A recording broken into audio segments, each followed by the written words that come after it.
please subscribe and don't forget to press the bell icon to get notified whenever we upload a new video. Jammu Kashmir के अंजुम बशीर खान ने इस साल कश्मीर प्रशासनिक सेवा की परीक्षा में टॉप किया है। कश्मीर प्रशासनिक सेवा के इस टॉपर के घर को 18 साल पहले 1999 में आतंकियों ने जला दिया था, जिसके बाद उनके परिवार को कश्मीर घाटी से जम्मू में आकर रहना पड़ा। लेकिन तमाम मुश्किलों के बाद भी अंजुम खान ने परिवार और अपने राज्य का नाम रोशन किया। पुंछ के सुरनकोट के रहने वाले अंजुम बशीर खान राज्य के हर युवा के लिए प्रेरणा बन चुके हैं।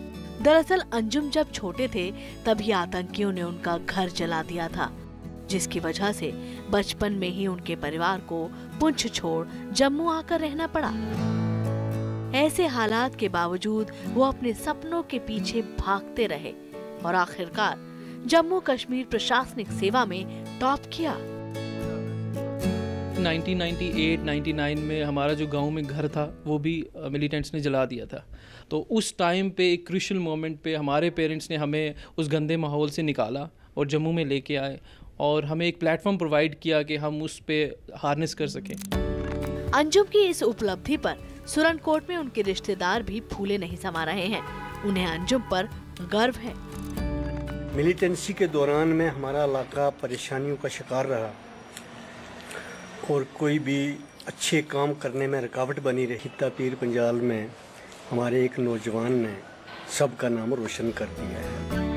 अंजुम बशीर खान की सफलता ने कश्मीर के युवाओं के लिए एक मिसाल कायम की है कि आतंकवाद को इस तरह भी कड़ा जवाब दिया जा सकता है।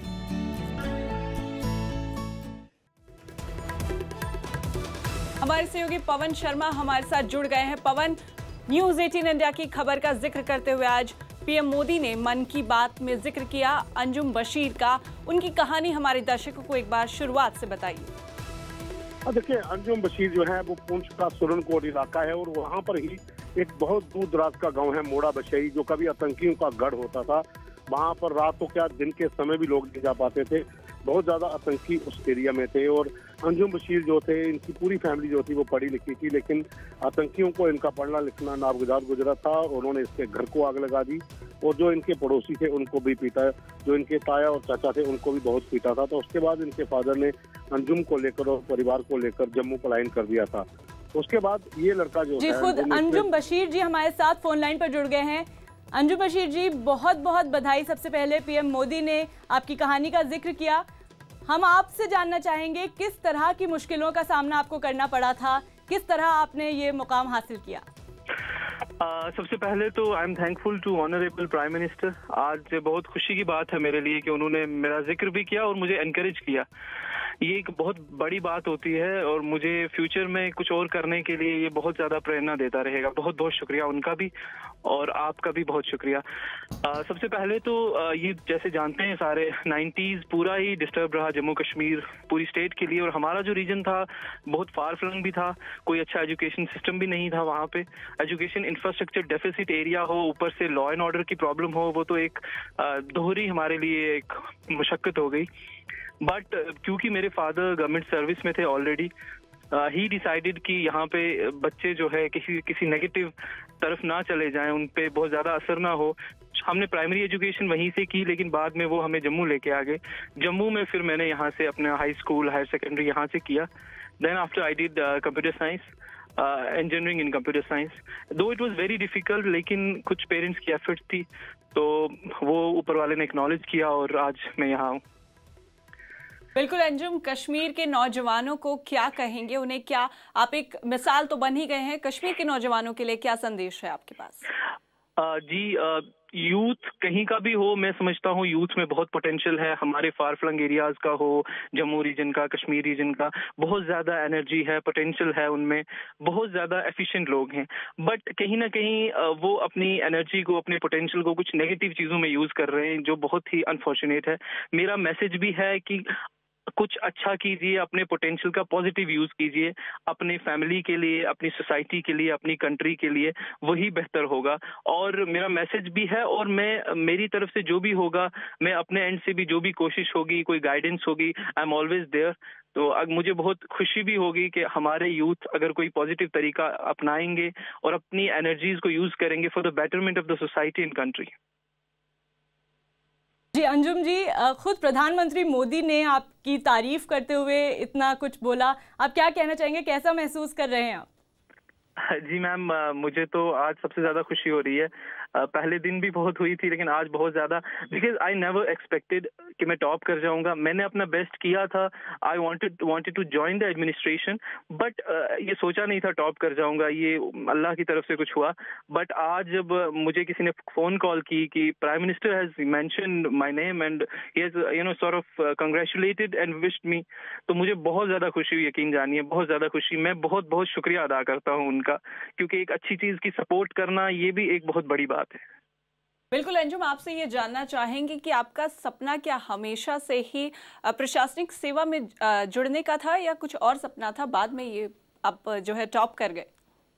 मैम, शुरू से ही तकरीबन 9th स्टैंडर्ड में जब था मैं, तो तब से मैंने सोचा था कि एडमिनिस्ट्रेशन में जाऊंगा और अपनी स्टेट में जाऊंगा, क्योंकि हमारी स्टेट में बहुत, खासकर मैं जिस एरिया से आता हूँ, राजौरी पुंछ सेक्टर, आजकल तो काफी न्यूज में है सीज फायर वायलेशन की वजह से, तो उस सेक्टर से आना जहाँ पे आज भी रोड कनेक्टिविटी की हालत बहुत ज्यादा खराब है, leave aside there is no rail connectivity, no air connectivity, तो इस फार फ्लंग एरिया से आना मेरी हमेशा से ये ख्वाहिश थी कि चलो जॉब तो करनी है कहीं ना कहीं, बट अगर मैं कुछ अपने जो पिछड़े हुए लोग हैं, जो बहुत ज्यादा प्रॉब्लम्स में, दुश्वारियों में रहते हैं, उनके लिए अगर कुछ अच्छा कर पाऊं तो मेरा कॉन्शियंस उससे बहुत सेटिस्फाई होगा। इसलिए मैं चाहता था कि because of the breath of scope of this service, I always wanted to join administration. Anjum, जैसा आपने कहा, बिल्कुल उसी की तरफ हम पूछना चाहेंगे कि अब आप एडमिनिस्ट्रेशन में हैं, तो क्या कमियां आपको जो है अपने शहर में लगती हैं, अपने राज्य में लगती है, और आप क्या उसके लिए करने की आगे आपकी क्या प्लानिंग है? मैम, मैं तो ये सोचता हूँ कि, और जहाँ तक मेरी अपनी स्टडी है, ये है कि गवर्नमेंट की पॉलिसीज कहीं ना कहीं बहुत अच्छी हैं। कुछ ना कुछ हम फ्लॉज तो हर चीज़ में निकाल सकते हैं, लेकिन अच्छी पॉलिसीज हैं। कहीं ना कहीं इम्प्लीमेंटेशन में कहीं कुछ ना कुछ प्रॉब्लम आ रही है, और मैं अपने एंड से भी ये कोशिश करूंगा कि इन पॉलिसीज को, जो बहुत अच्छे इंटेंट के साथ बनाई जाती हैं, ग्राउंड लेवल पे भी उनकी इम्प्लीमेंटेशन हो। और एक हमारी जो प्रॉब्लम है पूरे जम्मू कश्मीर में बहुत ज्यादा, जिसकी वजह से हमारा यूथ डेविएट होता है, वो है कि हमारे पास एम्प्लॉयमेंट अपॉर्चुनिटीज नहीं है। गवर्नमेंट तो सबको एम्प्लॉयमेंट नहीं दे सकती, हमारे पास यहाँ इंडस्ट्रियल सेक्टर नहीं है ताकि हमारा यूथ, जो पढ़ा लिखा यूथ है, वो उसमें एब्जॉर्ब हो पाए।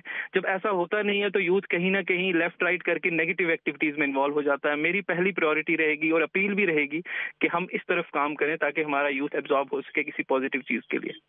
बिल्कुल अंजुम, पॉजिटिव इंडिया की तरफ आप आए हैं, और जिस तरह से आप एक मिसाल बनकर उभरे हैं, हम उम्मीद करते हैं कि आने वाले समय में भी आप एडमिनिस्ट्रेशन में भी ऐसा ही काम करेंगे कि आप एक मिसाल बनकर उभरेंगे। बहुत बहुत शुक्रिया हमारे साथ जुड़ने के लिए। मेरे प्यारे देशवासियों, पिछली मन की बात में मैंने आपसे पॉजिटिविटी के महत्व के बारे में बात की थी। मुझे संस्कृत का एक श्लोक याद आ रहा है, उत्साहो बलवान आर्य नास्ति उत्साहन परम बलम, सो तो साहस्य लोकेशु न किचित अपि दुर्लभम। इसका मतलब होता है, उत्साह से भरा एक व्यक्ति अत्यंत बलशाली होता है, क्योंकि उत्साह से बढ़कर कुछ नहीं होता। पॉजिटिविटी और उत्साह से भरे व्यक्ति के लिए कुछ भी असंभव नहीं। अंग्रेजी में भी लोग कहते हैं, pessimism leads to weakness, optimism to power. मैंने पिछली मन की बात में देशवासियों से अपील की थी कि वर्ष 2017 के अपने पॉजिटिव मोमेंट शेयर करें और 2018 का स्वागत एक पॉजिटिव एटमॉस्फेयर में करें। मुझे बहुत खुशी हुई कि भारी संख्या में लोगों ने सोशल मीडिया प्लेटफॉर्म, माईगॉव और नरेंद्र मोदी ऐप पर बहुत ही पॉजिटिव रिस्पांस दिया, अपने अनुभव शेयर किए। पॉजिटिव इंडिया हैशटैग के साथ लाखों ट्वीट्स किए गए, जिसकी पहुंच करीब करीब 150 करोड़ से भी अधिक लोगों तक पहुंची। एक तरह से पॉजिटिविटी का जो संचार भारत से आरंभ हुआ, वह विश्व भर में फैला। जो ट्वीट्स और रिस्पॉन्स आए वो सचमुच में इंस्पायरिंग थे। एक सुखद अनुभव था। कुछ देशवासियों ने इस वर्ष के उन घटनाक्रमों को साझा किया जिनका उनके मन पर विशेष प्रभाव पड़ा, सकारात्मक प्रभाव पड़ा। कभी विस्थापित कैंपों में तपती धूप और कड़ाके की ठंड में पढ़ाई कर अपना करियर शुरू करने वाली नेहा आज जम्मू कश्मीर प्रशासनिक सेवा की अधिकारी बन गई है। कश्मीर के राहत कैंपों में मुश्किल भरा बचपन बिताने वाली नेहा पंडित धैर्य और दृढ़ संकल्प की मिसाल बन गई है।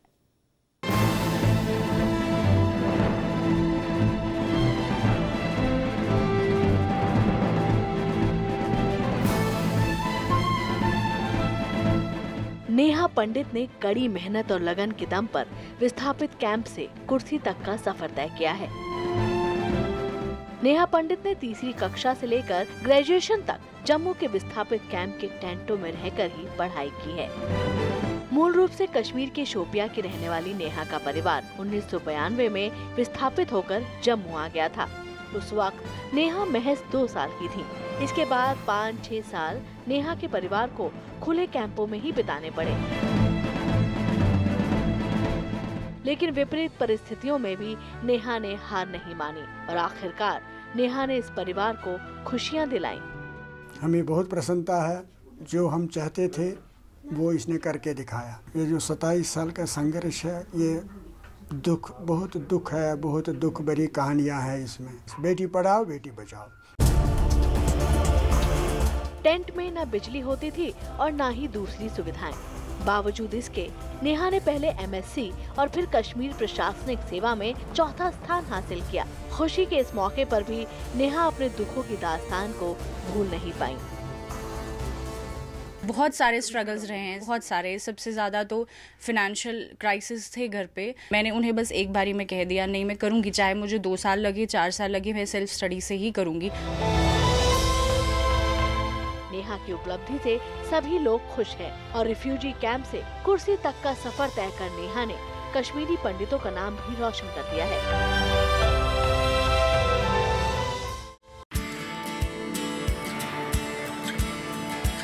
प्रतिभा पुंडिर ने अपनी पदयात्रा की शुरुआत 19 दिसंबर को अंबाला से की थी।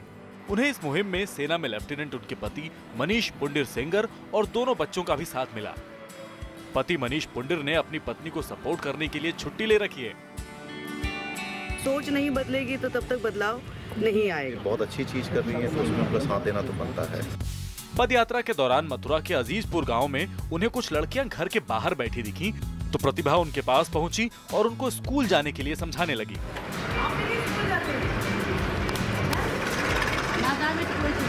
क्यों स्कूल क्यों नहीं भेजेंगे? अभी तो पढ़ाई ना रही है। इसके बाद प्रतिभा अपने सफर पर आगे बढ़ चली। इस पदयात्रा के दौरान प्रतिभा 450 किलोमीटर की दूरी पैदल तय करेंगी, जिसका मकसद बेटियों को उनका अधिकार दिलाना है। स्लोगन लिखने से कुछ नहीं होता है, आपको वो जा के लोगों से बात करके उनको वो समझाना पड़ेगा। प्रतिभा अपनी इस यात्रा के जरिए कम उम्र में शादी और बेटियों की पढ़ाई जैसे मुद्दों पर जागरूकता लाना चाहती हैं। उनका मकसद कम से कम 1 लाख लोगों तक बेटी बचाओ बेटी पढ़ाओ का संदेश पहुंचाना है।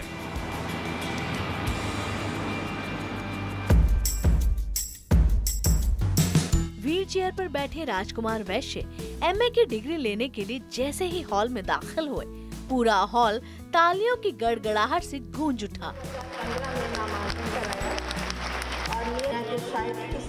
राजकुमार वैश्य के जज्बे को देखकर वहां मौजूद सभी छात्र छात्राएं अभिभूत हो गए। अल्बर्ट आइंस्टाइन की एक लाइन है, once you stop learning you start dying. तो आज मैंने देखा कि राजकुमार वैश्य जो कि 98 साल के हैं, उन्होंने एमए की डिग्री मिली है उन्हें आज। तो ये चीज़ काफ़ी हमारे लिए प्रोत्साहन के लिए है कि चलो आप कभी भी अपनी लर्निंग को बंद नहीं कर सकते हैं। राजकुमार वैश्य ने 1938 में आगरा विश्वविद्यालय से अर्थशास्त्र में स्नातक किया और फिर 1940 में लॉ पास किया। इसके बाद लगभग 7 दशक तक उनका पढ़ाई से नाता टूटा रहा, लेकिन उनके मन में कहीं न कहीं ये जरूर था कि आगे की पढ़ाई करनी है। यही वजह है कि 98 की उम्र में उन्होंने एमए की डिग्री ली और दिखा दिया कि अगर कुछ करने का जज्बा हो तो उम्र आड़े नहीं आती। 98 साल का एक बुजुर्ग जो डिग्री मिला है, वो इकोनॉमिक्स MA है। हम लोग को बहुत खुश लगा। हम सिक्किम से हम ऐसा लगा कि ये 98 साल का भी वो डिग्री प्राप्त कर सकता है। तो ये नया जो न्यू जनरेशन के लिए, हम लोग जैसा जो लड़का लड़की है उसके लिए तो एक प्रेरणा स्रोत है ये। उम्र के इस पड़ाव पर भी डिग्री हाथ में आते ही मंच पर मौजूद राजकुमार वैश्य के चेहरे पर चमक आ गई और वहां मौजूद लोगों की तालियों की गड़गड़ाहट ने भी बता दिया कि इनकी उपलब्धि किसी से कम नहीं है।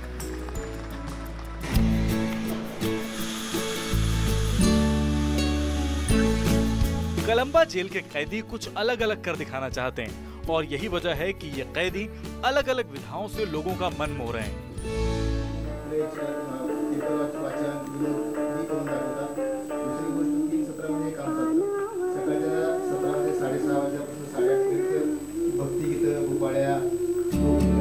FM रेडियो पर फरमाइशी गाने बजा रहा है तो कोई बाजार में बेचने के लिए लड्डू बनाने में मशगूल है। दरअसल इन कैदियों में बदलाव लाने के लिए जेल प्रशासन ने कई सकारात्मक उपाय किए हैं। प्रत्येक प्रकारचे भाजीपाला जे बंद्यांना लागतो, भाजीपाला परत गहू भात हे उत्पन्न काढतो। आपल्याकडे ओपन जेलचे 40 बंदी त्या क्षेत्रात काम करतात। जेल प्रशासन के मुताबिक इन कैदियों को खेती करने के लिए आधुनिक मशीनों और तकनीक का इस्तेमाल सिखाया जाता है। इसके अलावा जेल में बंद इन कैदियों को पढ़ाई करने का भी मौका मिलता है ताकि सजा पूरी करने के बाद अच्छी जिंदगी गुजार सके। आता बंदी असण्याकिंती बाहेर कामात असलेले बंदी म्हणजे शिक्षात काय असं म्हणजे आढळून येत नाही। शिक्षा म्हणजे काय वाटत नाही काम करत असताना। जेल प्रशासन कैदियों को उनकी खूबियों के मुताबिक काम सीखने का पूरा मौका देता है, जिसमें मिठाई बनाने से लेकर लकड़ी की कारीगरी जैसे काम भी शामिल हैं।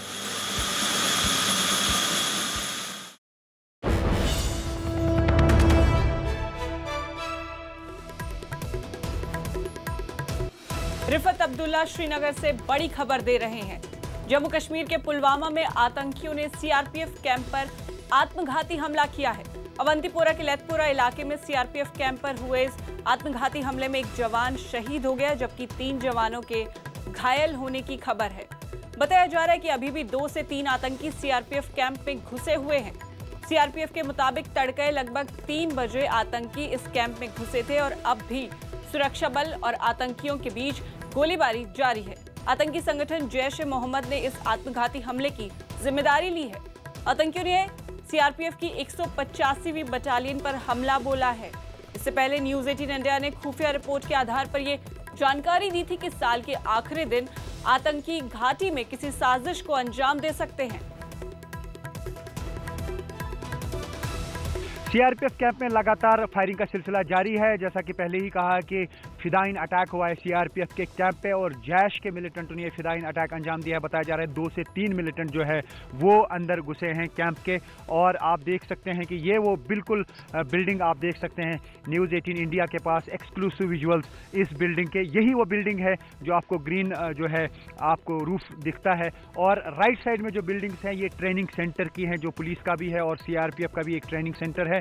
और यहाँ पे ये जो लेफ्ट साइड में आप देख सकते हैं किस तरह की पॉसिबिलिटी रही होगी, क्योंकि यहाँ पे माउंटेन्स हैं राइट और लेफ्ट, कहीं से भी अंधेरे का फ़ायदा उठाने में कामयाब हुए होंगे मिलिटेंट। हो सकता है ये वो जो रास्ता है मैं आपको दिखाना चाहूँगा, यहाँ से भी अगर वो आएंगे ईजिली वहाँ तक पहुँच सकते हैं और उसके बाद उन्होंने दीवार फांदी होगी, क्योंकि पहले उन्होंने संतरियों पे हमला किया, जो संतरी वहाँ पे तैनात होते हैं और वो 3 जो लोग थे ज़ख्मी हो गए थे और जो पहला ही स्ट्राइक था उसमें मिलिटेंटों ने कोशिश की है अंदर घुसने की और शायद इरादा भी उनका यही रहा होगा, रिक्की भी की होगी कि किस तरह से वो यहाँ पहुँच सकते हैं, क्योंकि बड़ी बिल्डिंग हमेशा वो टारगेट करते हैं, क्योंकि वहाँ पे काफ़ी देर तक एनकाउंटर का सिलसिला जारी रहता है। जैसा BSF के कैंप पे भी हमला किया गया था, वहाँ पे भी काफ़ी सारी बिल्डिंग्स थी और EDI कॉम्प्लेक्स में हमला हुआ, वहाँ पे भी बिल्डिंग बहुत बड़ी मजबूत थी। मिलिटेंट उसी जगह पे फिदाइन अटैक करने की कोशिश करते हैं जहाँ वो समझते हैं कि वो सिक्योरिटी फोर्सेस को ज़्यादा नुकसान पहुँचाते हैं, लेकिन जो सरप्राइज एलिमेंट उनका होता है वो पहली ही स्ट्राइक में होता है।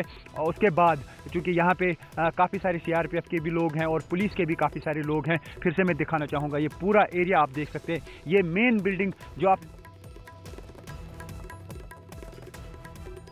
पिछले I think last 2-3 days the input was coming and they were trying.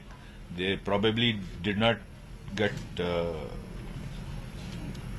right place and time earlier. So it is. They struck last night. So what is the classification of encounter? What about the casualties? Will you please elaborate? 3 CRPF boys received bullet injury, and 2 of them are stable.